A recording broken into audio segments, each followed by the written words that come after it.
नावाईती या बैसा.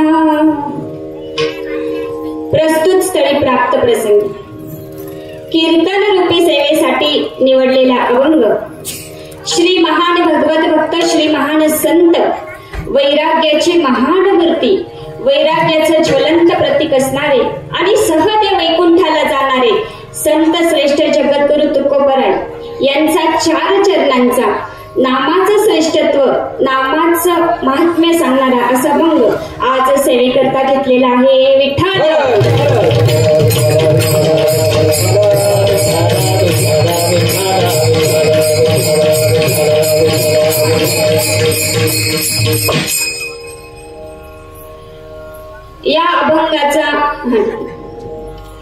या अभंगाचा प्रतिपाद्य विषय असा आहे की या अभंगामध्ये महाराज नामाचं श्रेष्ठत्व वर्णन करतात.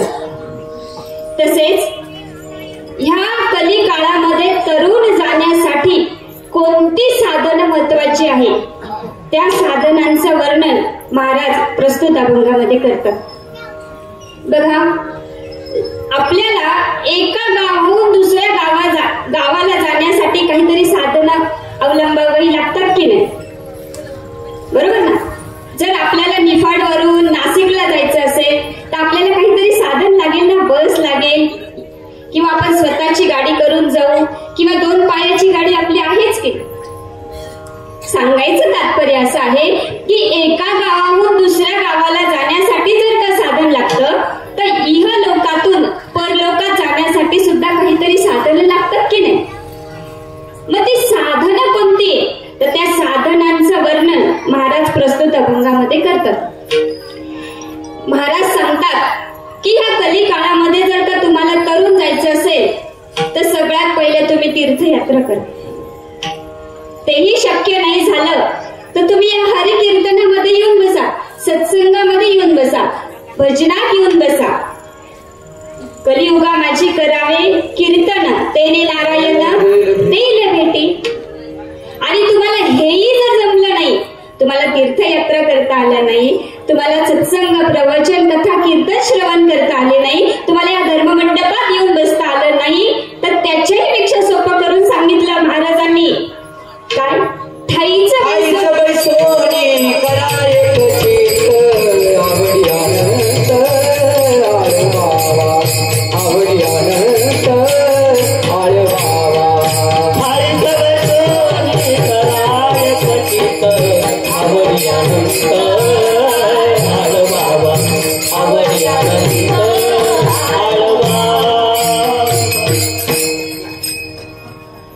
जे तुम्ही ज्या ठिकाणी बसलाय त्या ठिकाणी जरी तुम्ही नुसतं भगवंताचं नाम घेतलं तरी तुम्हाला हा कलिकाळ म्हणजे पार करण्यासाठी तुम्हाला ते साधन उत्तम आहे. कलियुगे उद्धार हरीच्या नामे, हरिनामाने तुमचा उद्धार होणार आहे, बाकी कशानेच नाही. आता बघा, महाराजांनी सगळी सांगितली कोणती साधनं महत्वाची.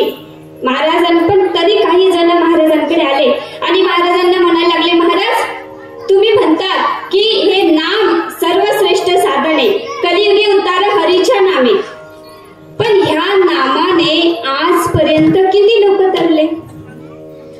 कारण चमत्काराशिवाय नमस्कार नाही अशी आमची रीत आहे, बरोबर ना बाबा?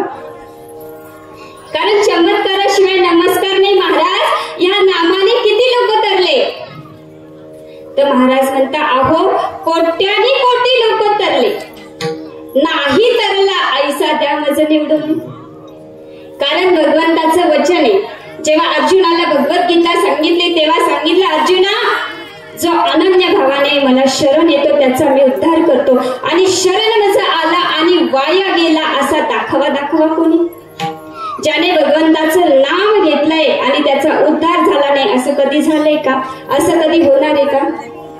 तर महाराज काय म्हणतात, अहो ही नामाची नौका तयार आहे, तुम्हाला फक्त या नामरूपी नौकेमध्ये येऊन बसायचं.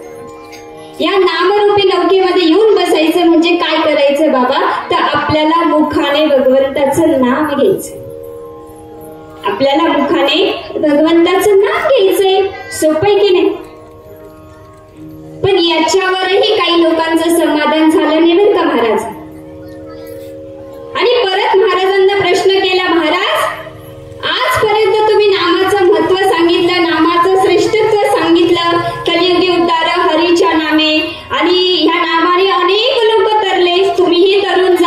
कळलं, समजलं महाराज, या नामाची लवकर तयार आहे हेही कळलं. आम्हाला मुखाने भगवंताचं नाम घ्यायचंय हेही समजलं महाराज. पण अजून एक प्रश्न. काय महाराज, या नामरूपी नौकेमध्ये बसल्यावर आम्हाला काही सायास काही कष्ट तर करावे लागणार नाही ना? अशीच पद्धत आहे ना आपली. तेव्हा महाराज म्हणतात, नाही नाही नाही, सायासाचे नाही काम, घेता नाम विठोबाचे. कारण महाराज म्हणता, अहो या नामरूपी नौकेचा जो नावाडी आहे तो स्वतः विठ्ठल पांडुरंग परमात्मा आहे बरं का. आणि आई कसा आहे तो नावाडी कसा आहे? फुकटचा आहे. विठ्ठल नावाडी फुकाचा, बरोबर ना बाबा? नाही, मी काही चुकीचं बोलत असेल तर सांगा, वयामानानुसार असं होऊ शकतं. विठ्ठल नावाडी फुकाचा, फुकटचा आहे. भगवंताचं नाम कसं आहे बाबा? फुकट आहे. इथे या धर्ममंडपामध्ये येऊन बसायला कोणी पैसे दिले का? सांगा. देवा कारणे भाव तस्मात न द्यावे लागे फारसे वित्त. कारण भगवंताचं नाम घ्यायला काय पैसे द्यावे लागत नाही. पण शोकांतिका अशी आहे बाबा, विठ्ठलाचं नाव फुकट असल्यामुळे आम्ही घेत. बरोबर ना? फुकट भेटलेल्या गोष्टीची किंमत आम्हाला कळत नाही. पण हा नावाडी कसा आहे? फुकटचा आहे, फुकाचा आहे. पण ते जर तोळ्यावर विकत असतं ना बाबा, आम्ही सोनाराचं तोंड सुद्धा पाहू दिलं नसतं. पण भगवंताचं नाव फुकट असल्यामुळे आम्ही घेत नाही शोकांतिका. विठ्ठल नावाडी फुकाचा. आणि शेवटच्या चरणामध्ये तर महाराज असं सांगतात, अहो बाबांनो, तुका म्हणे निर्वाणीचे. निर्वाणीचे म्हणजे शेवटचे अंतिम समयाला हेच नामाचं शस्त्र जर का तुमच्या सोबत असेल ना, तर हेच नामरूपी शस्त्र आपल्याला भगवंतापर्यंत घेऊन जाणार आहे. आणि कसं आहे बाबा? साचे, सत्य साचे खरे नाम विठोबाचे बरे. म्हणजे कसं आहे? खरंय, विठ्ठलाचं नाम खरंय आणि हेच तुम्हाला भगवंतापर्यंत घेऊन जाणार आहे. माऊली पण सांगतात, ज्ञानदेवी मंत्र हरी नामाचे शस्त्र यमे कुळ गोत्र वर्जी आले. असा या अभंगाचा गोड सरळ सरळ भावार्थ.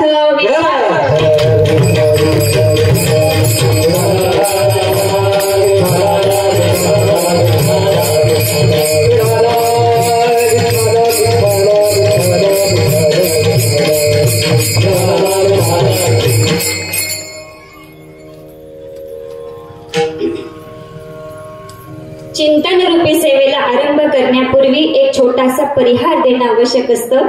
आणि वक्त्याने ते सांगावं हे त्याचं आद्य कर्तव्य असतं आणि त्याच नाही.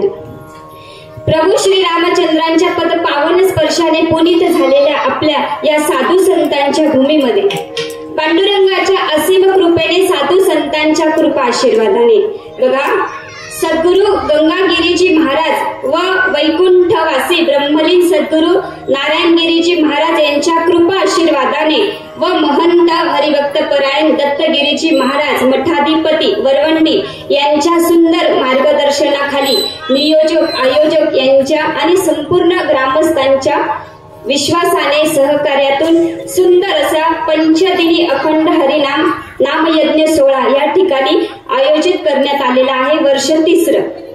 बरोबर. आणि त्या निमित्ताने आजची ही 2ऱ्या दिवसाची सेवा परमभाग्याने माझ्याकडे आलेली आहे. ज्यांच्या माध्यमातून ही सेवा माझ्याकडे आलेली आहे ते म्हणजे आमचे हरिभक्तपरायण पंढरीनाथजी वने, तसेच आमचे नागरे, आमचे बंधू आशिषजी महाराज नागरे वगैरे सगळे आमचे, आता आमचं माहेर आहे त्याच्यामुळे, आणि सगळ्यांच्या विश्वासातून, सहकार्यातून ही सेवा माझ्याकडे आलेली आहे. यथामती, यथाअवकाश, अल्पशा नियोजित वेळेत चिंतन करण्याचा प्रयत्न असेल. विठ्ठल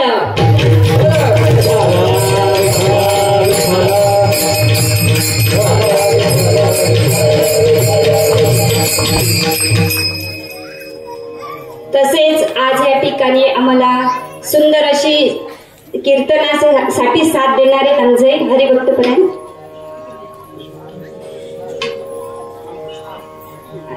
ठीक आहे, जे काही असेल ते आता मला नाव माहित नाही सगळ्यांचं, आमचे दोन्ही पखवाजवाले बंधू यांच्यासाठी एकदा जोरदार टाळ्या.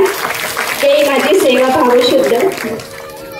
तसेच आमचे विनेकरी बाबा, आमचे हरिभक्त परायण आमचे बंधू किरणजी महाराज लोकरे या ठिकाणी आमच्यासाठी आलेत. महाराजांसाठी एकदा जोरदार टाळ्या. आमचे महाराज बाबा शेफाळ महाराज, शेख बाबा, बाबा शेफाळ ते असेल. बाबांसाठी एकदा जोरदार टाळ्या. आणि आमचे सगळे वारकरी भजनी मंडळ यांच्यासाठी एकदा जोरदार. आमच्या तुळस घेतलेल्या आई असतील, सगळे सगळे बाळगोपाळ सगळ्यांसाठी एकदा जोरदार टाळ्या. हे असं वयामानानुसार होतं, तुम्ही समजून घ्यायचं. ते हसत खेळत सेवा असणाऱ्या असे गंभीर चेहरे करून बसून चेहऱ्यावरती स्मित हास्य असू द्या. कारण बघा, भगवान श्रीकृष्णांना गोवर्धन उचलणं फार अवघड नव्हतं बरं का बाबा. भगवान श्रीकृष्णांना गोवर्धन उचलणं फार अवघड नव्हतं, पण तरी सुद्धा सांगितलं हे आपापल्या काठ्या लावा बरं का. काय सांगितलं? आपापल्या काठ्या लावा. आणि सगळ्यांना असं वाटलं मी काठी लावली म्हणून गोवर्धन उचललं, म्हणजे मी कीर्तन करते असं नाही, तर आम्ही सगळे मिळून कीर्तन करणार आहोत. विठ्ठल.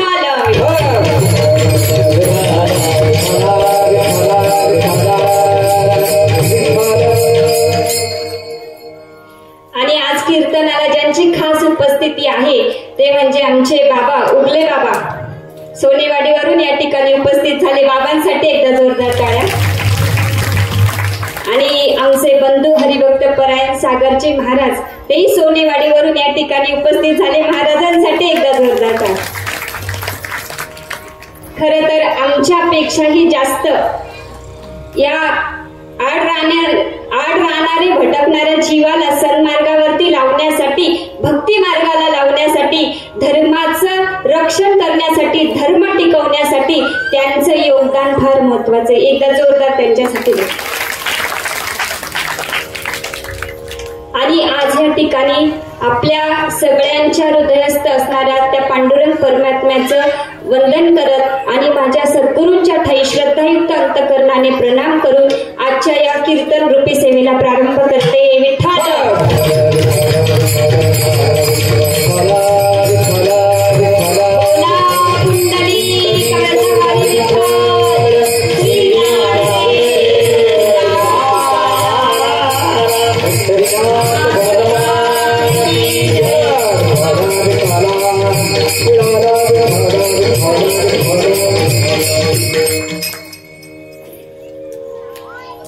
चिंतन रूपी सेवेला आरंभ करण्यापूर्वी मी नेहमी 3 गोष्टी सांगत असते आणि आवर्जून सांगावंसं वाटतं कथा कीर्तन प्रवचनाच्या माध्यमातून. आणि त्या 3 गोष्टी म्हणजे अशा आहे. 1. लक्ष आहे ना? लक्ष आहे ना? जागे आहात ना? जागे आहात ना? आणि ऐकताय ना? ऐकताय ना? तन्वी ताई तुम्हाला कशासाठी बोलवलंय? बघा, खरं तर लक्ष आहे ना, जागे आहात ना आणि ऐकताय ना, या आपल्या परिचयातली वाक्ये, पण याचा अर्थ महाराज काहीतरी वेगळा होतो. बरोबर ना बाबा? बघा, आता लक्ष आहे ना बाबा म्हणजे काय? तर आपलं लक्ष जर का आपल्या लक्षावरती असेल तर यश आपल्यापासून दूर नाही, आणि आपलं लक्ष जर का आपल्या लक्षावरती असेल तर तो भगवान परमात्मा आपल्यापासून दूर नाही, म्हणून लक्ष आहे. 2. जागे आहात ना? जागे आहात ना? नाही, कसं आहे, मी पहिल्यांदा सांगते, आमचं आडनाव आहे आंधळे, डोळे असून आंधळ, त्याच्यामुळे आम्हाला काही दिसत. जागे आहात ना याचा अर्थ असा होतो बाबा, नुसतं दृष्टीने डोळ्याने पाहणं म्हणजे जागं राहणं नाही, तर आपण आपल्या धर्मासाठी किती जागे आहोत, आपण आपल्या संस्कृतीसाठी किती जागे आहोत, आणि आपण आपल्या माणसांसाठी किती जागे आहोत हे महत्वाचं. आणि आपला एकच धर्म आहे तो म्हणजे हिंदू. आपली एकच संस्कृती ती म्हणजे हिंदू सनातन संस्कृती. आणि आपल्या पोशाखामुळे जर का कुणाच्या तरी मनामध्ये वासना निर्माण होणार असेल तर ही आपली संस्कृती नाही. जपायचे आपल्या धर्माला, जपायचे आपल्या संस्कृतीला आणि जपायचे आपल्या माणसांना, कारण गेलेली वेळ आणि गेलेला माणूस पुन्हा कधीच येत.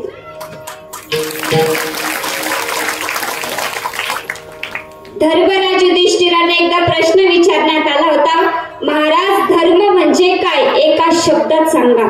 तेव्हा धर्मराज म्हणाले होते, धर्म म्हणजे सायुज्यता, आणि सायुज्यता म्हणजे जागं राहणं आपल्या धर्मासाठी, आपल्या संस्कृतीसाठी आणि आपल्या माणसांसाठी, म्हणून जागे आहात. आणि तिसरं, ऐकताय ना, ऐकताय ना, याचा अर्थ असा होतो बाबा, जर आपल्याला एक चांगलं नेतृत्व करायचं असेल, आपल्याला एक चांगलं लीडर व्हायचं असेल, तर त्याच्यासाठी त्याआधी आपल्याला एक चांगलं लिसनर व्हावं लागतं. मलाही तुमच्या पुढे बोलण्याआधी माझ्या गुरूंनी, माझ्या सद्गुरूंनी सांगितलेला उपदेश ऐकावा लागतो. त्याच्यामुळे कथा, कीर्तन, प्रवचन श्रवण करत असताना ह्या 3 गोष्टी लक्षात ठेवून श्रवण करा. विठ्ठल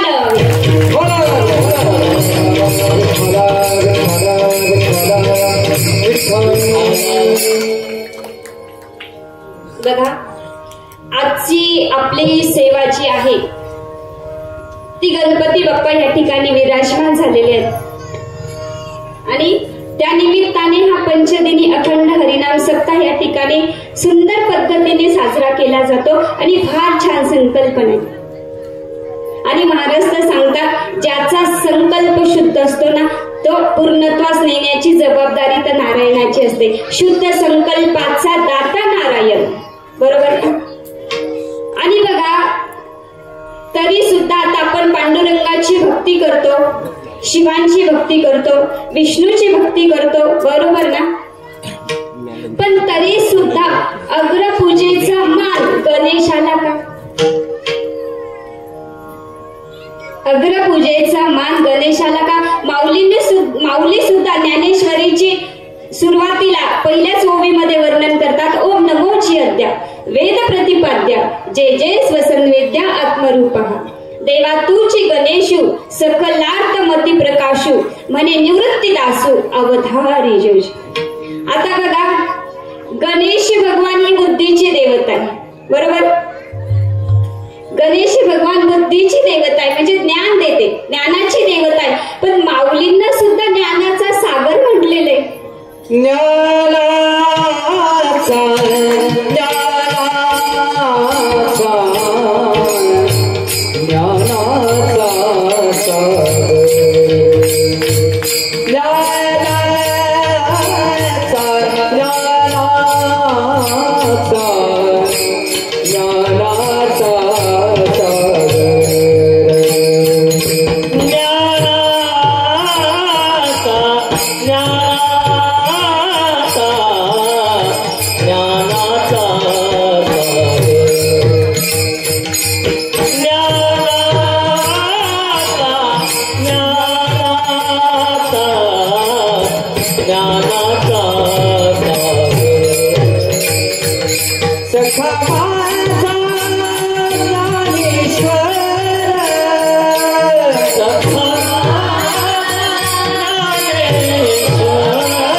कारण ही त्यांची साधना आहे, लक्षात घ्या.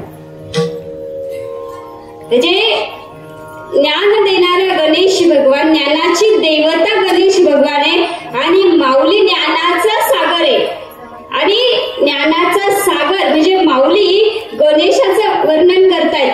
म्हणजे जसं काही एका समुद्राने दुसऱ्या समुद्राला भेटायला जावं असं वर्णन आहे. एका महासागराने दुसऱ्या महासागराला म्हणावं तू किती विशाल आहे, तू किती विशाल आहे. कारण माऊली ते लक्षात ठेव.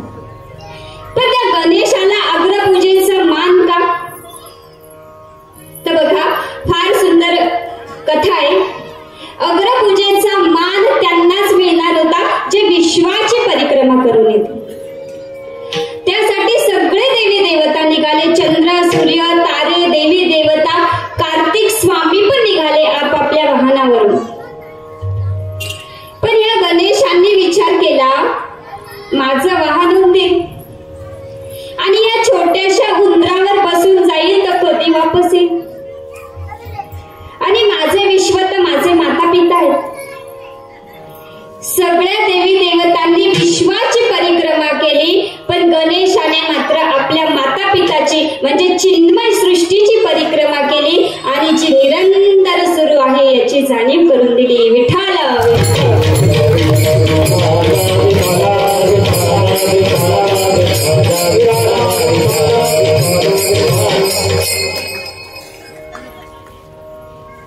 पण तुलसीदासजी गोस्वामी मात्र रामचरितमानस मध्ये गणेशाचं वर्णन अजून वेगळ्या पद्धतीने करतात. तुलसीदासजी गोस्वामी रामचरितमानस मध्ये पहिल्याच चौपाईमध्ये वर्णन करतात. वर्णानावर्त संगाना रसाना छंद सामपी मंगल नामच करतारो वंदे वाणी विनायक. म्हणजे मंगल करणारा. आता मंगल करणारा कोण आहे बाबा? मंगल करणारी मी का? मंगल करणारी एखादी अजून व्यक्ती का? एखादी स्त्री का? नाही. तर मंगल करणारा हा गणेश भगवान आहे. म्हणजे काय बघा, जे कीर्तन करतायत त्यांचं मंगल हो, जे कीर्तन श्रवण करतायत त्यांचं मंगल हो, जे कीर्तनासाठी आले त्यांचं मंगल हो, जे नाही आले त्यांचंही मंगल हो. विठ्ठल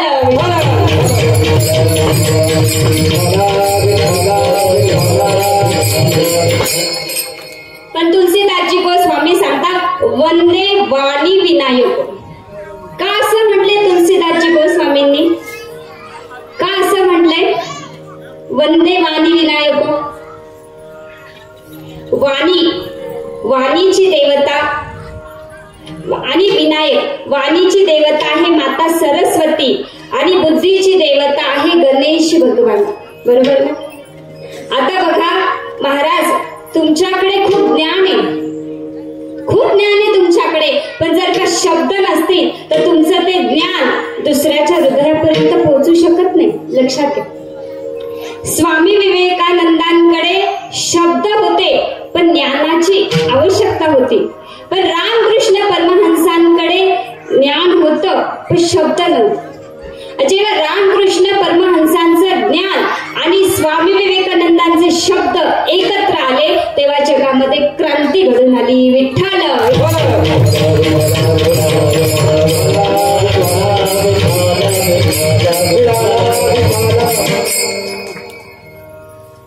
आणि आपला आजचा जो अभंग आहे ना बाबा, तो नामपद प्रकरणातला आहे. म्हणजे भगवंताचं नाम किती श्रेष्ठ आहे, भगवंताचं नाम किती पवित्र आहे, हे नामाचं महात्म्य सांगणारा असा आजचा अभंग आहे. आणि ज्या कीर्तनामध्ये नामाचं महत्व, नामाचं श्रेष्ठत्व सांगितलं जातं त्या कीर्तनाला नाम संकीर्तन असं म्हणतात. आणि आज आपण नाम संकीर्तनच करणार आहोत. विठ्ठल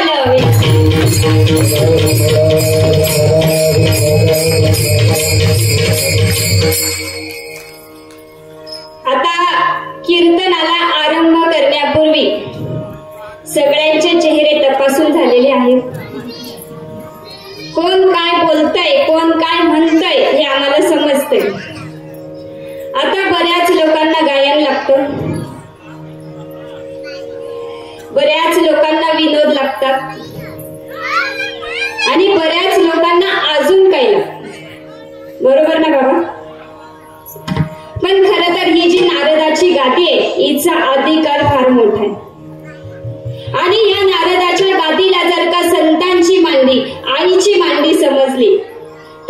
तुमच्या पुढे किती प्रलोभन येऊ द्या, त्या प्रलोभनांना बळी पडायचं की स्वांत सुखायो, स्वतःच्या सुखासाठी भजन करायचं ते आपण ठरवायचे. विठ्ठल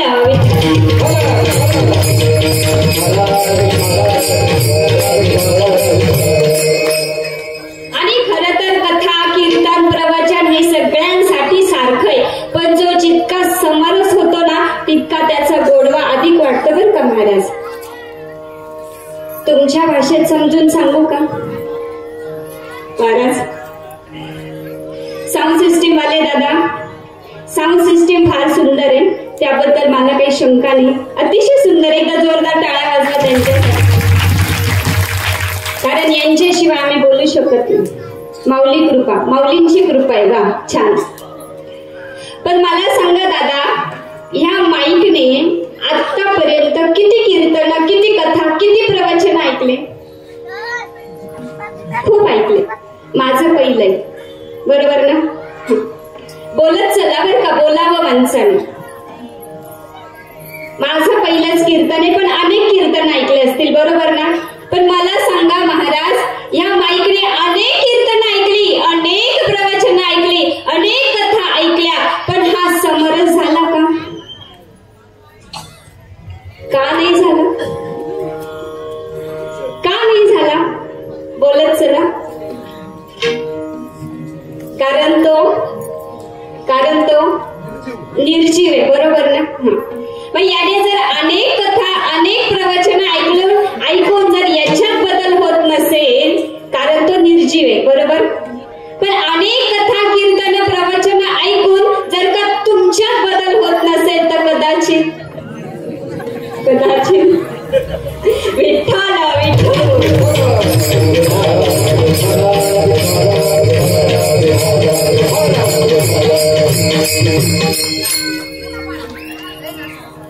बोलत चला. आजचं जे कीर्तन आहे ते संवादात्मक असणार आहे. फक्त मी बोलावं असं नाही, तर मी बोलून घेणार आहे. आणि तुम्ही नाही बोलले, रात्रीचे 12 वाजले तर मला काही टेन्शन नाही, चालेल ना?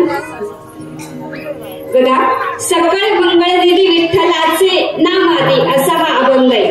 कारण मंगलात मंगल असं भगवंताचं नाम आहे.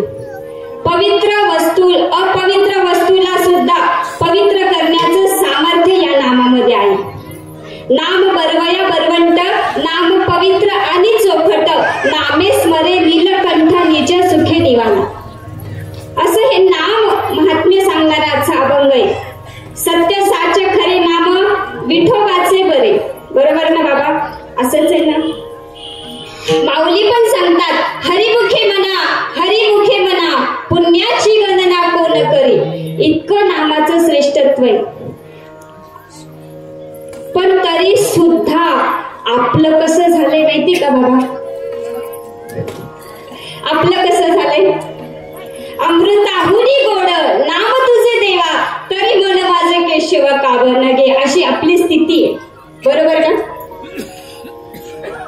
पण त्या नामाचं महत्व जोपर्यंत आम्हाला कळत नाही तोपर्यंत आम्ही भगवंताचं नाम घेऊ शकत नाही. आणि भगवंताचं नाम मुखात यायला सुद्धा आजी अनंत जन्मीचं पुण्य लागतं. बहुजन्म पुण्य समर्जितेनं अनंत जन्मीचं पुण्य फळाला येतं, तेव्हा मुखामध्ये भगवंताचं नाम येतं, लक्षात घ्या. मग ह्या कली काळामध्ये तरुण जाण्यासाठी कोणती साधनं महत्वाची आहे? जसं आपण आपल्या ऐपतीप्रमाणे गाड्या घेतो, बरोबर ना? तसंच आपली ऐपत कुठपर्यंत भगवंतापर्यंत पोहोचण्याची ते पण आधी तपासलं पाहिजे की नाही महाराज? तर सगळ्यात पहिले महाराजांनी सांगितलं, भगवंताने तुम्हाला हा देह दिलाय कशासाठी? देवे दिला देह भजन गोमाता, देवे दिला देह भजन गोमाता, तोया गाला पाटा बागी केता, तोया गाला पाटा बागी केता. देवे दिला देह भजन गोमाता, देवे दिला देह भजन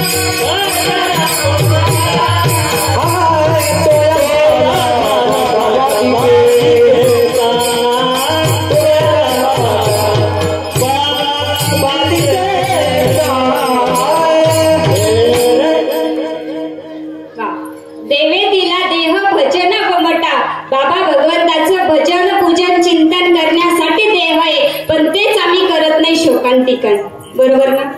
उलट या देहालाच आम्ही सर्वस्व समजून बसलोय, हो की नाही? काहीतरी उत्तर अपेक्षित आहे. या देहालाच सर्वस्व समजून बसलोय, हो की नाही? म्हणताना देह माझं माझं, घर गाडी बंगला पैसा संतान पुत्रांना माझं माझं म्हणताय की नाही बाबा? म्हणताय ना? पण मला सांगा, एकदा या ओझर गावामध्ये हे तपासून पाहिलं पाहिजे ना की ज्या देहाला, ज्या धनाला, ज्या संतान पुत्रांना तुम्ही आम्ही माझं माझं म्हणतोय ती खरंच आपली आहे का? नाही म्हणताय. हे बघा, आधी हो म्हणाला, नंतर नाही म्हणाला. काहीतरी उत्तर अपेक्षित आहे ना, हो की नाही? हो नाही, हे काय घालीन लोटांगण मंदिर? हो की नाही? देह, घर, गाडी, बंगला, पैसा तुमचा आहे की नाही? नाही. आधी हो का म्हणाला? नाही, एकदा तपासून पाहायला पाहिजे की नाही? तपासायचं का बाबा? बाबा तपासायचं का? हो, तपासू चला. बाबा मला सांगा, पाय दुखता का? पाय दुखता का? खूप दुखता, खूप दुखता, बरोबर ना? त्या पायांना सांगा रे थांबा, दुखू नका, ऐकता का? का नाही ऐकत? पाय तर तुमची ना, ऐकायला तर पाहिजे. हा, आजची डोकं दुखतं का? दुखत ना? डोक्याला सांगा रे थांब, दुखू नको, ऐकतं का? का नाही ऐकत? डोकं तर तुमचं आहे ना, ऐकायला तर पाहिजे. ज्या संतान पुत्रांना तुम्ही आम्ही माझं माझं म्हणतोय त्यांना सांगा रे मस्त्या करू नका, खोड्या करू नका, ऐकता का? का नाही ऐकत? तुमची ना, ऐकायला तर पाहिजे. खरं तर हे आहे, महाराज सांगतात, ज्या देहाला, ज्या धनाला तुम्ही आम्ही माझं माझं म्हणताय ते देहही तुमचं नाही आणि ते धनही तुमचं नाही, आहे तरी कोणाचं? देह हे काळाचे, धन कुबेराचे, येथे मनुष्याचे, काल आहे, येथे मनुष्याचे, काल आहे.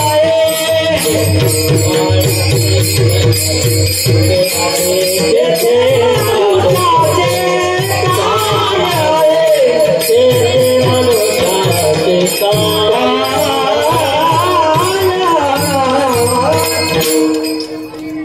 कारण हा देह काळाचा आहे आणि धन कुबेराचे आहे. आणि ओझरकर मला सांगा, जेव्हा काळ येतो तेव्हा त्या काळातून कोणी आपली सुटका करू शकतं का? कारण काळ जेव्हा येतो ना बाबा, तेव्हा काळ कुणाला सांगून येत नाही, काळ कुणाला फोन करून येत नाही. ओझर मध्ये येत असेल तर सांगा. आणि हा नाशिवंत देह आहे, नाशिवंत देह जाणार सकळ, आयुष्य खातो काळ सावधान. हा देह काळाचा आहे, काळ कधी सांगता येत नाही. धन कुबेराचं आहे. मग महाराजांनी सगळ्यात पहिले साधन सांगितलं, अरे बाबांनो, हा देह जाण्याच्या आधी जोपर्यंत हे शरीर सक्षम आहे, हात दान करतात, पाय चालतात, जोपर्यंत हे शरीर सक्षम आहे तोपर्यंत तुम्ही तीर्थयात्रा करून घ्या. जवळ हे सगळं सिद्ध आहे, हात चालावया पाये, तव तुवा फुले त्वरित पाये, तीर्थयात्रेला चुकवे नको. हात चालावया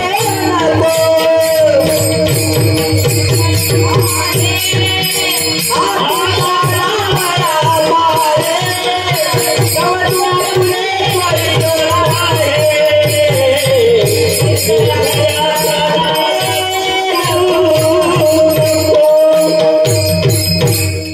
जोरदार टाळ्या वाजवा. बघा, आपला अभंग आहे, गाय नाचे वाहे टाळी. पण टाळीचं महत्व महाराज मी जर आत्ता सांगितलं तर तुम्ही मला बोलू देणार? त्याच्या टाळीचं महत्व आपण शेवटी सांगू, चालेल ना? हा, काय हरकत नाही. जे महाराजांनी सांगितलं, जवळ हे सकळ सिद्ध आहे, हात चाला वया पाय, तव तू आपले स्वहित पाहे, तीर्थयात्रा जाय चुकू नको. म्हणजे महाराजांनी सांगितलं, अरे बाबांनो, जोपर्यंत हे हात दान करतात, पाय चालतात, तोपर्यंतच तुम्ही तीर्थयात्रा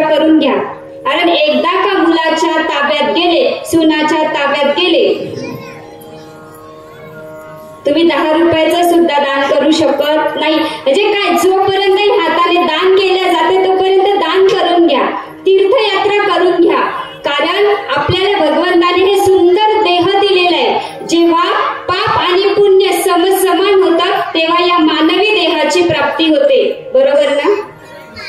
आणि मग या देहाची सार्थकता कशामध्ये आहे बघा, या डोळ्यांनी भगवंताचं मुख बघायचंय, या मुखाने भगवंताचं नाम घ्यायचंय, या हाताने भगवंताच्या भजनातली टाळी वाजवायची, या पायाने चालत जाऊन पंढरपूरची वारी करायची.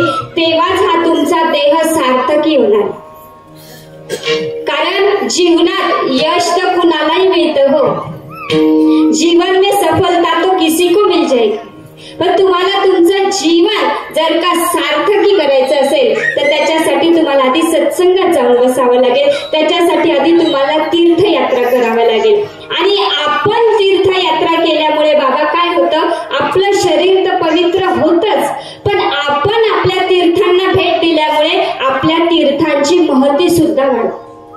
त्याच्यामुळे जोपर्यंत हे शरीर सक्षम आहे तोपर्यंतच महाराजांनी पहिलं साधन सांगितलं की तुम्ही तीर्थयात्रा करून घ्या. विठ्ठल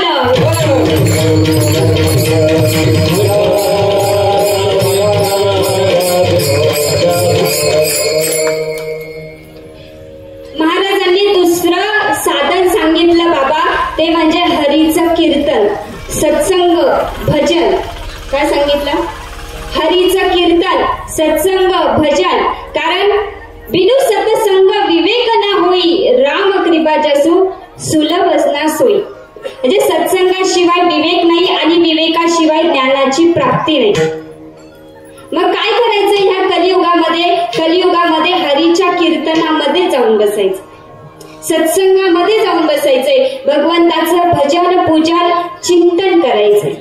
आणि बघा, जे तुम्ही आता ऐकताय ते श्रवण, जे आतमध्ये चालू आहे ते चिंतन, मनन, आणि ते जेव्हा आपल्या जीवनामध्ये उतरतं तेव्हा त्याचं होतं तदाचरण.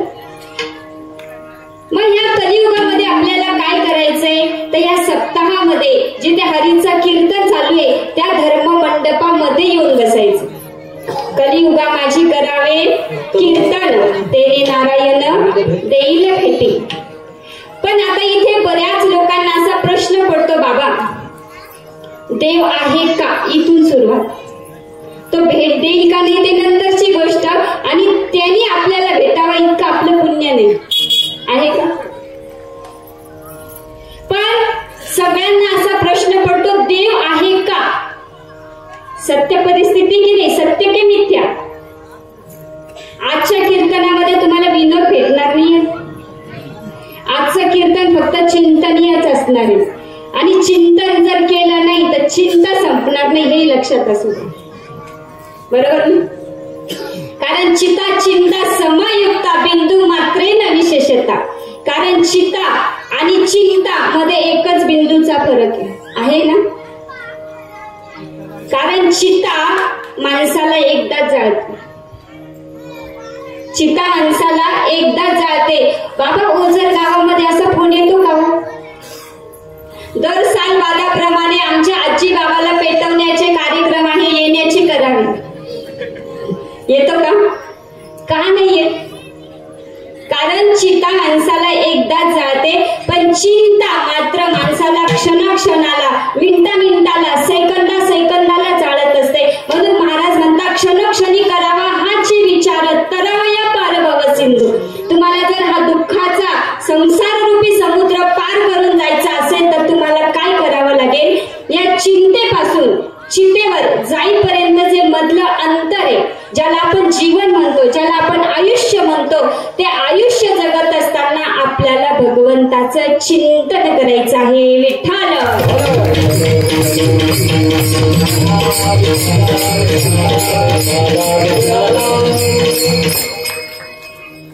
मग सुंदर आहे की नाही? पण देव आहे का असं विचारणाऱ्यांनी आधी आपण माणूस आहे का याचा विचार करा. एक फार सुंदर कथा आहे.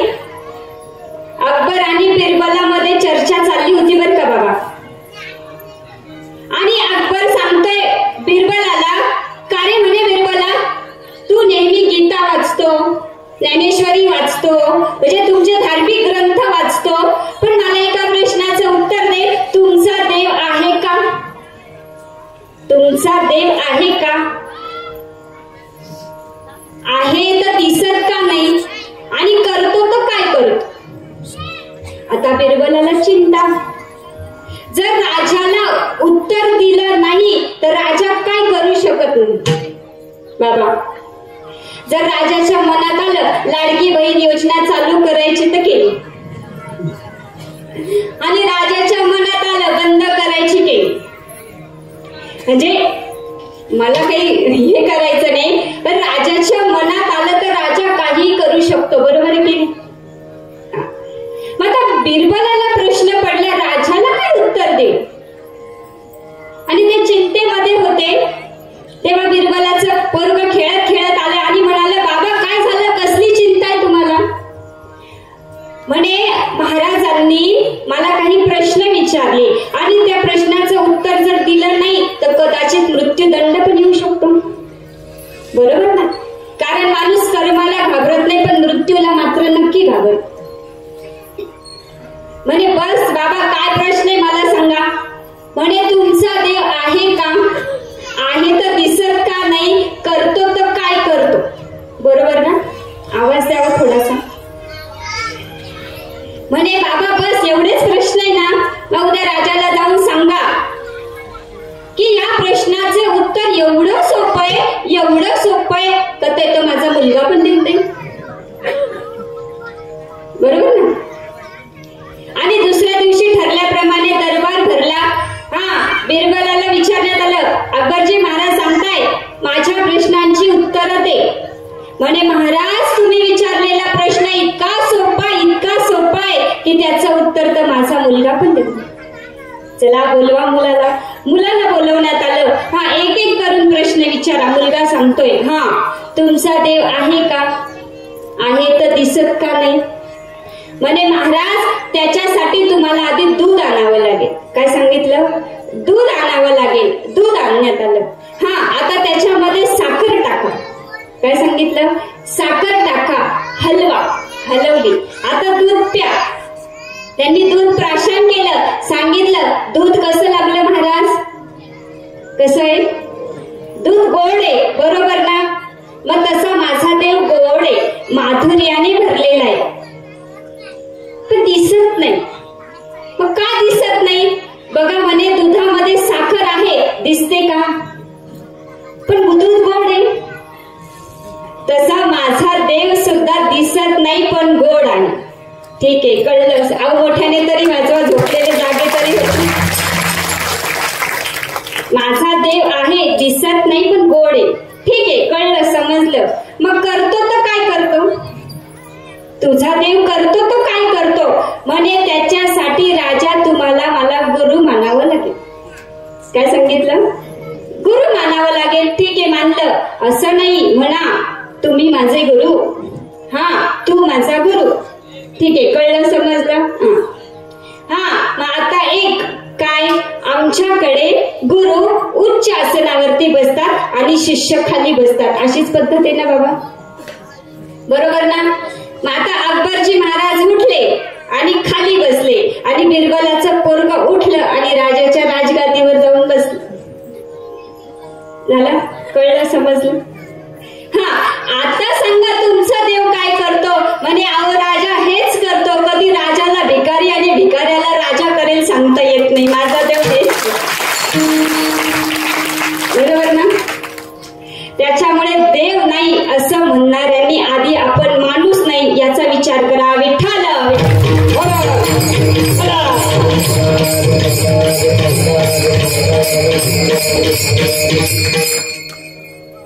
माता बघा, नामदेव रायाने कीर्तन करावं आणि भगवंताने देह भान विसरून नाचावं.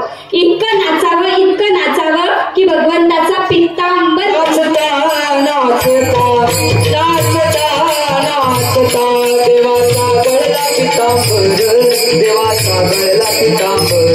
देवाचा गळला पितांबर नाचता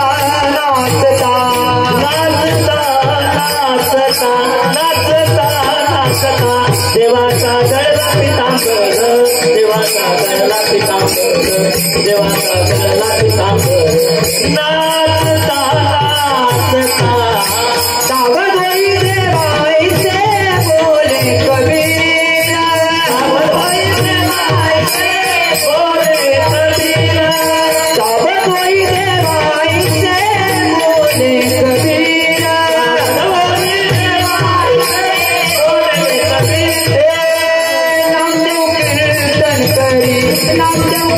कीर्तन करी पुढे देवनाथ पांडुरंग पुढे देवनाथ पांडुरंग पुढे देवनाथ पांडुरंग नामदेव कीर्तन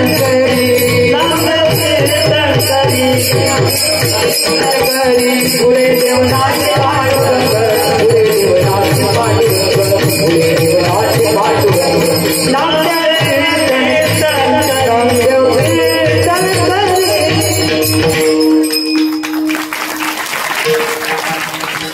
म्हणजे नामदेवरायाने कीर्तन करावं, भगवंताने देह भान विसरून नाचावं आणि नाचता नाचता देवाचा पितांबर गळावा आणि कबीरजी महाराजांना सावध करावं लागतंय. मग मला सांगा, ह्या कीर्तनामध्ये भगवंत जर इतका रंगतो तर आपण का नाही रंगावं? लक्षात घ्या. आणि जेव्हा अर्जुनाने भगवंताला विचारलं, देवा तुला शोधायचं तर कुठे शोधायचं, तुला शोधायचं तर कुठे शोधायचं, हाच प्रश्न लक्ष्मी मातेने सुद्धा भगवंताला विचारला. देवा तुम्हाला शोधायचं तर कुठे शोधायचं, आणि हाच प्रश्न नारदांनी सुद्धा विचारला.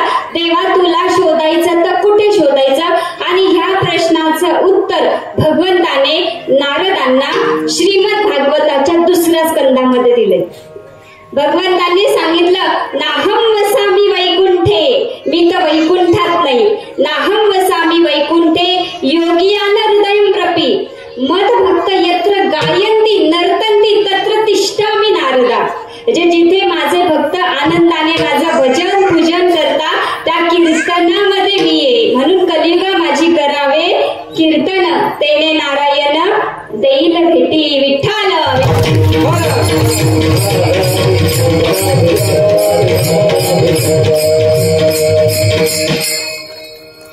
कारण बाबा ही जी वीणा आहे ना, वीणा ही भगवंताला फार आवडते बर का. आणि लक्ष्मीचं आवडतं साधन येते वीणा. आणि मी तर नेहमी सांगते, वीणा तो उसी की है जो बजाना जानता है, वीणा तो उसी की है जो बजाना जानता है, जीवन भी तो उसी का है जो जीना जानता है. आणि जेव्हा माता लक्ष्मी वीणा वादन करत होत्या वैकुंठामध्ये, आनंद घेतात. कारण बघा, हे शरीर आहे ना साधन आहे, साधन. हे शरीर साधन आहे, साध्य तर नारायण आहे.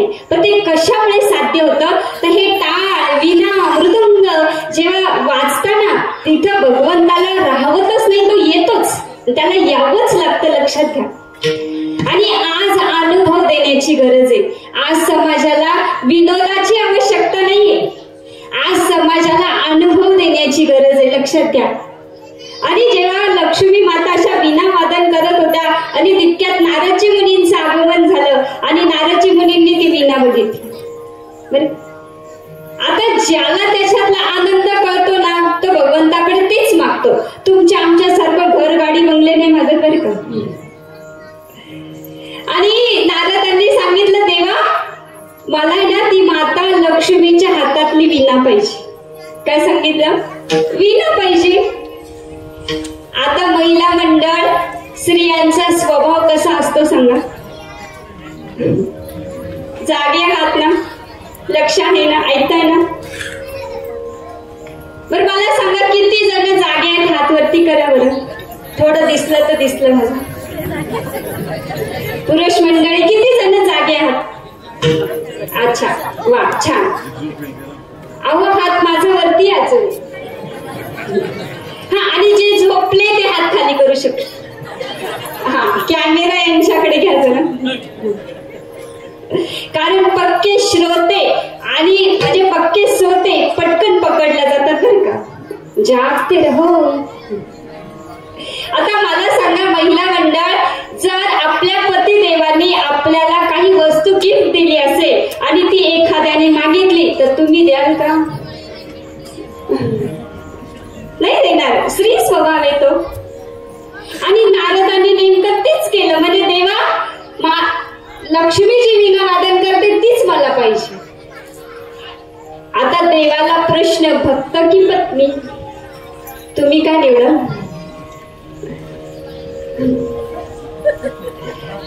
आणि देवाने सांगितलं, लक्ष्मी ती वीणा नारदाला देऊन दे. काय सांगितलं? ती वीणा नारदाला देऊन दे. आता स्त्री स्वभाव म्हणे, नाही नाही देवा, ती वीणा तुम्हीच मला गिफ्ट म्हणून दिली आणि मी नारदांना कशी देऊ? जे हे बरं आहे, सातारा लुटून आणायचं, पुण्याला दान करायचं, हे कोणती गोष्ट? मी देणार नाही. तेव्हा भगवंताने सांगितलं, अगं लक्ष्मी, मी आज नारदावर, मी माझ्या भक्तांवर एवढा प्रसन्न आहे ना, की नारदाने फक्त वीणाच मागितली. जर तुला मागितलं असतं तर तुला पण देऊन दिलं असतं. विठ्ठल.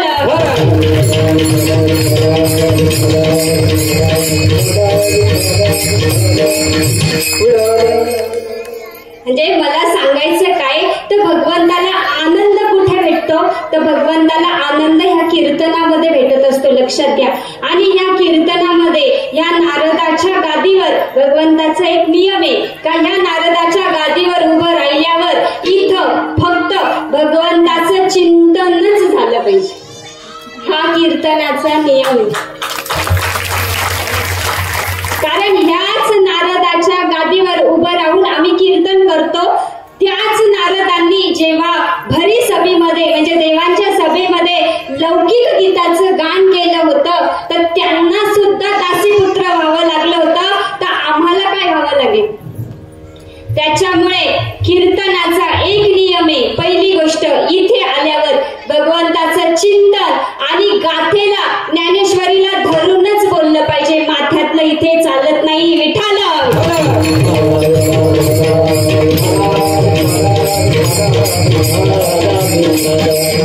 भक्ती ज्ञान विरहित इतर गोष्टी न कराव्या,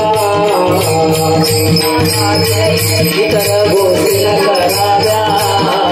प्रेम भरे वैराग्याच्या युक्ती विभराव्या, प्रेम भरे वैराग्याच्या युक्ती विभराव्या, प्रेम भरे वैराग्याच्या युक्ती विभराव्या, प्रेम भरे वैराग्याच्या युक्ती विभराव्या.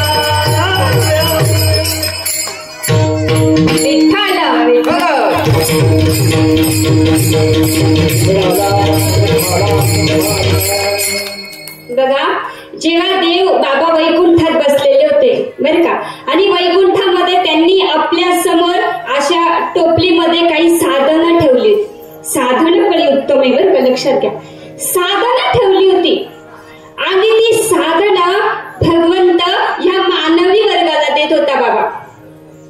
मग आता ती साधनं म्हणजे काय, तर भगवंताने तुम्हा आम्हाला साधनजन्य आनंद दिलाय की नाही आई? हा, आपला आनंद कशामध्ये सांगा? पहिली गोष्ट मुलगा. मुलगा झाल्याच्या नंतर मुलालाही मुलगा. आपण सर्वसाधारणपणे असंच मागतो, घर, गाडी, बंगला, पैसा, संतान, पुत्र.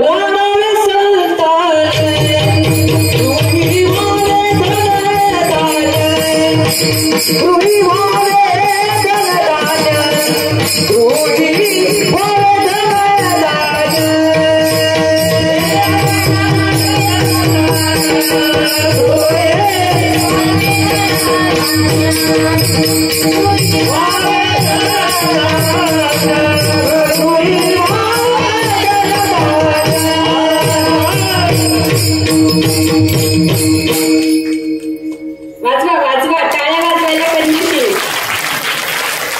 म्हणजे देवाने आपल्याला घर, गाडी, बंगला, साधनजन्य आनंद दिला ना बाबा. पण ही साधनं या मानवी वर्गाला देत असताना भगवंताकडून एक साधन खाली पडलं. पण भगवंताने काय केलं माहिती का बाबा? ते साधन उचलून ना टोपलीत टाकलं, न या मानवी वर्गाला दिलं.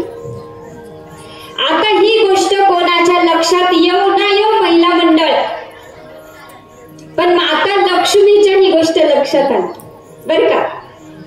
नाही, आता स्त्रियांचा स्वभाव तो आहे की नाही महिला, आपल्या पती देवाने जर का काही एखादी गोष्ट केली, कुणाच्या लक्षात येऊ ना येऊ, पण यांच्या मात्र लगेच लक्षात येईल, बरोबर ना?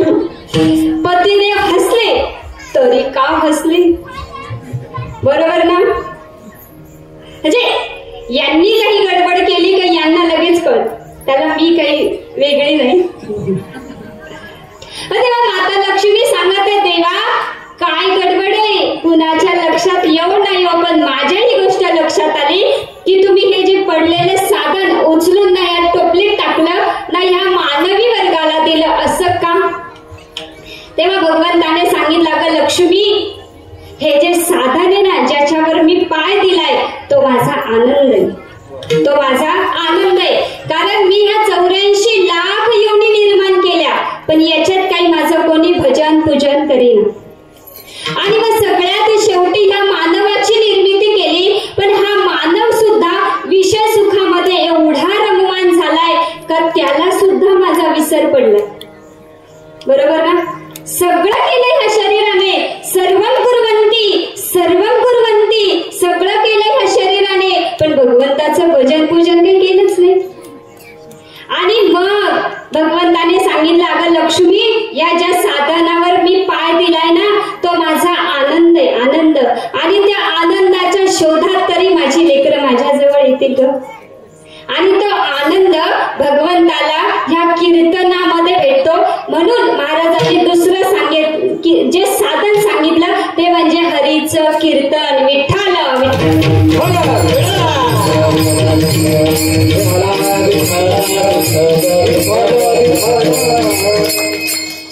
आणि महाराजांनी तिसरं साधन सांगितलं ते म्हणजे नामाचं. नाम कसं आहे, फार सोपं आहे. कलियुगी उद्धार हरीच्या नामे, हरी नामाने तुमचा उद्धार होणार आहे बाबा, बाकी कशानेच नाही, बरोबर ना? मग आता मला सांगा, जनाबाईच्या गौऱ्या विठ्ठल विठ्ठल बोलतात, चोखोबाची हाडं विठ्ठल विठ्ठल बोलतात, आणि आम्ही चालत्या फिरत्या मूर्त्या बोलत नसेल तर काय उपयोग? माऊलींनी रेड्याच्या मुखातून वेद बोलून घेतले.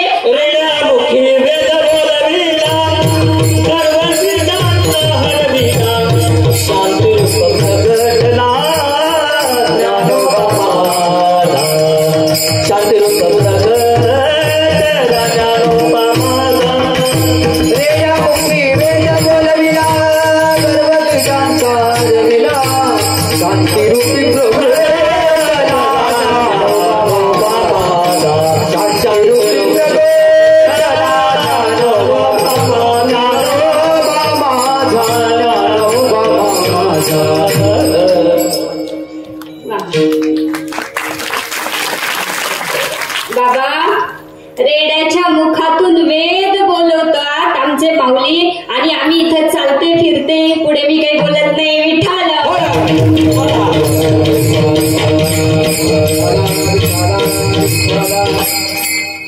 जनाबाईच्या गौऱ्या विठ्ठल विठ्ठल बोलतात. कबीरजी महाराज आले जनाबाईंना भेटायला, पण जनाबाई मात्र भांडतायत शेजारणीशी. कशावरून? शेणाच्या गौऱ्या. माझ्या गौऱ्या माझ्या. कबीरजी महाराज म्हणते, अगं जना कशाला हा झगडा? आता ज्या जनाबाईंनी कबीराला कधी बघितलं नाही, कबीराने जनाबाईंना कधी बघितलं नाही, तरी एकमेकांच्या समोर आल्यावर म्हणतायत, एकमेकांना नावाने आवाज देताय. हा अधिकार आहे संतांचा, लक्षात घ्या. संतांची संगती मनमार्ग गती, अकळावा श्रीपती येणे पंथे.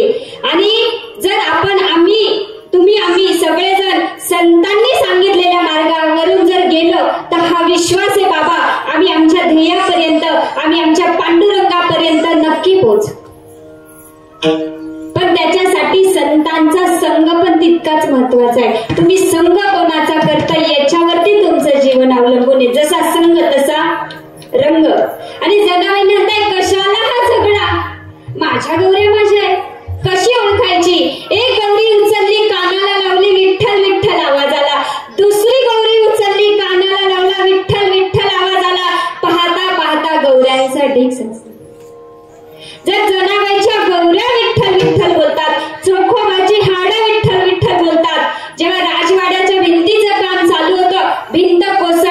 कोसळलेल्या लोकांमध्ये, मृत्युमुखी पडलेल्या लोकांमध्ये अनेक लोक होते. त्याच्यात चोखोबा पण होता. चोखोबा पण गतप्राण झाले आणि या चोखोबांचा विरह वैकुंठात भगवंताला सहन होईना. तेव्हा भगवंताने सांगितलं, नामदेवा जा आणि माझ्या चोखाला घेऊन ये. काय सांगितलं? माझ्या चोखाला घेऊन ये.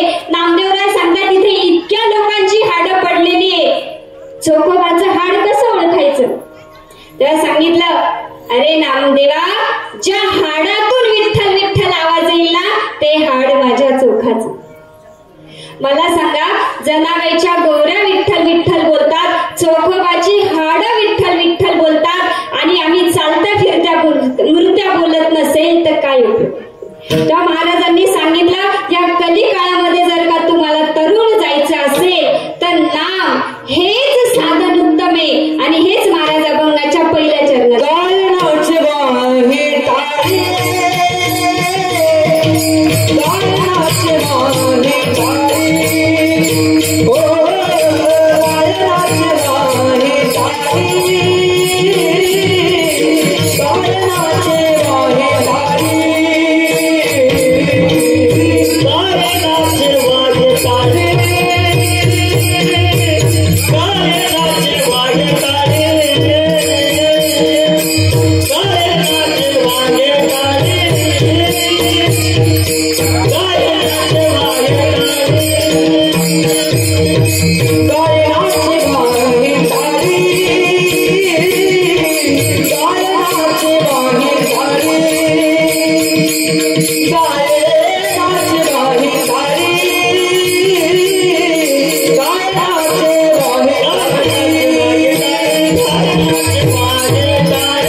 एकादशी घातची टाळ्या का नाही जोरात वाजत?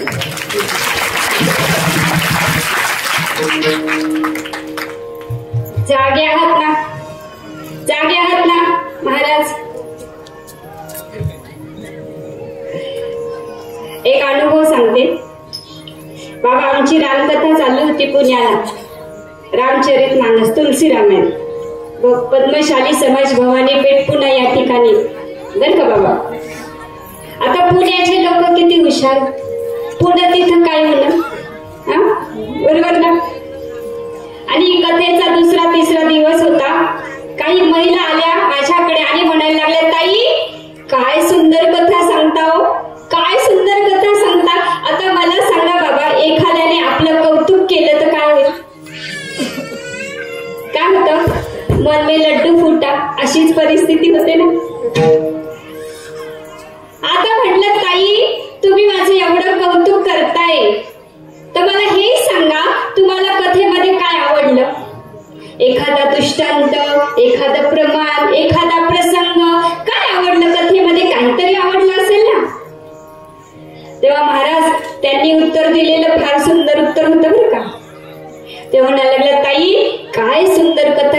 वा वा वा. म्हटलं अहो आता कौतुक कमी करा आणि काय आवडलं ते सांगा. ते म्हणायला लागले ताई क्या सोनी कथा वाचू दी, क्या सोनी कथा वाचू, घर में दो बोली नींद की खावे तो भी नींद नहीं आवे, अठारो कथा में ऐसी चोखी नींद आवे थाने क्या बोलता. नाही तुम्हाला कोण आठवतं बरं का. नाही बरोबर आहे ना. कारण ह्या कीर्तनामध्ये आलं की निद्रा देवी प्रसन्न होतेच. आणि मग आम्हाला विठ्ठल विठ्ठल म्हणावं लागतं. शोकांती काय बाबा की बरेच लोक असं म्हणतात की कीर्तनकारांना आठवलं नाही की ते विठ्ठल विठ्ठल म्हणतात. पण महाराज असं काही नाहीये. तुमच्या डोक्यावरच्या त्या निद्रा देवीला पळून लावण्यासाठी आम्हाला विठ्ठल विठ्ठल म्हणावं लागतं. विठ्ठल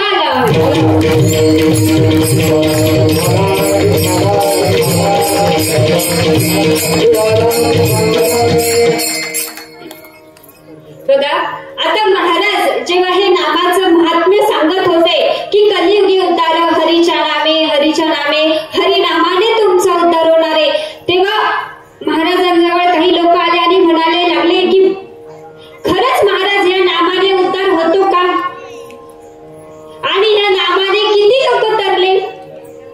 महाराज म्हणता कोट्यानी कोटी लोक तरले, तुम्हीही करून जाल, फक्त तुम्ही भगवंताचं नाम तर घ्या. बरोबर की नाही. कारण बाबा प्रत्येक युगामध्ये भगवंतापर्यंत पोहोचण्याची साधनं वेगवेगळी होती. बरोबर.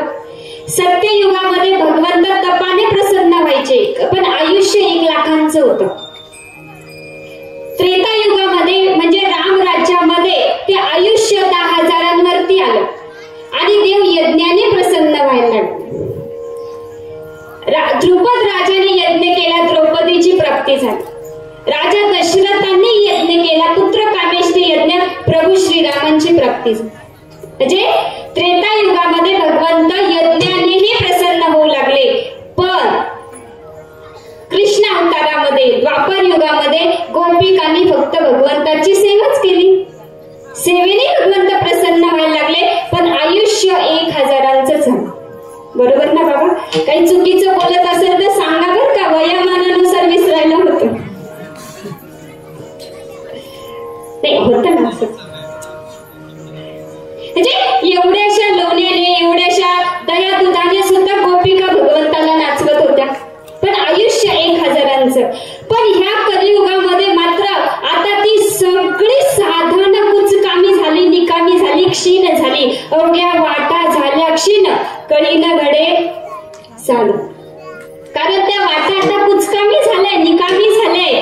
मग ह्या कली काळामध्ये असं पॉवरफुल साधन कोणतंय तर ते म्हणजे नामाचं. फार सोपं करून सांगितले.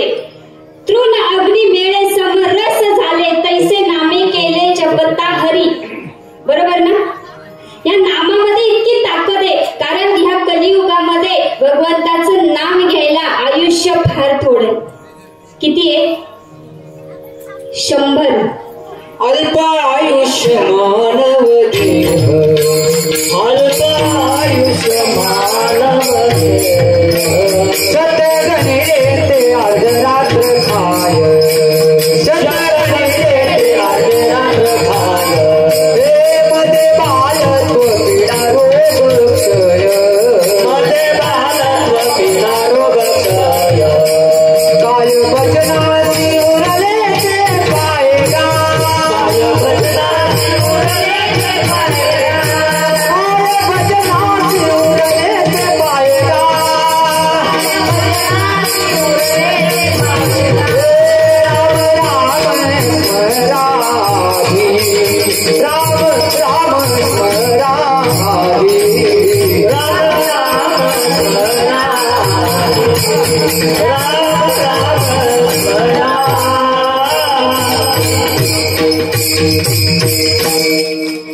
किती आयुष्य बाबा? अल्प आयुष्य. 100ची सांगितले कली काळामध्ये. पण 100पर्यंत सगळे जातात का? गावा मिळून 4 दंड. बरोबर ना. त्याच्यामध्ये अर्ध आयुष्य झोपेत चाललंय, अर्ध आयुष्य कुणाची तरी निंदा करण्यामध्ये चाललंय.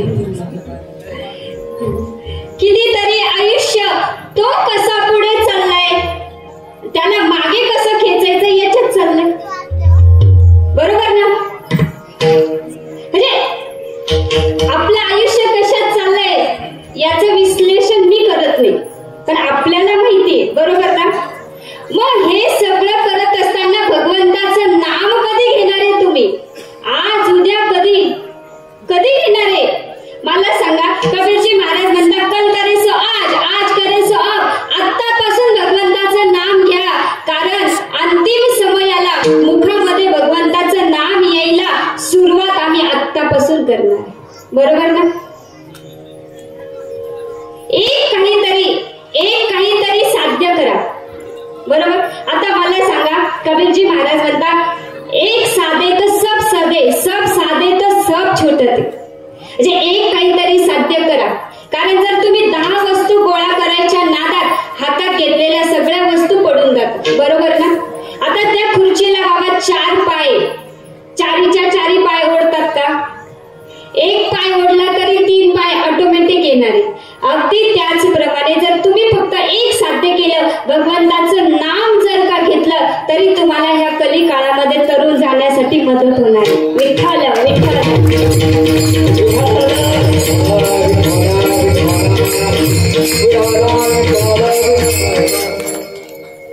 पण महाराजांनी पहिली गोष्ट, मला विनाच 8 वाजता हातात आलाय.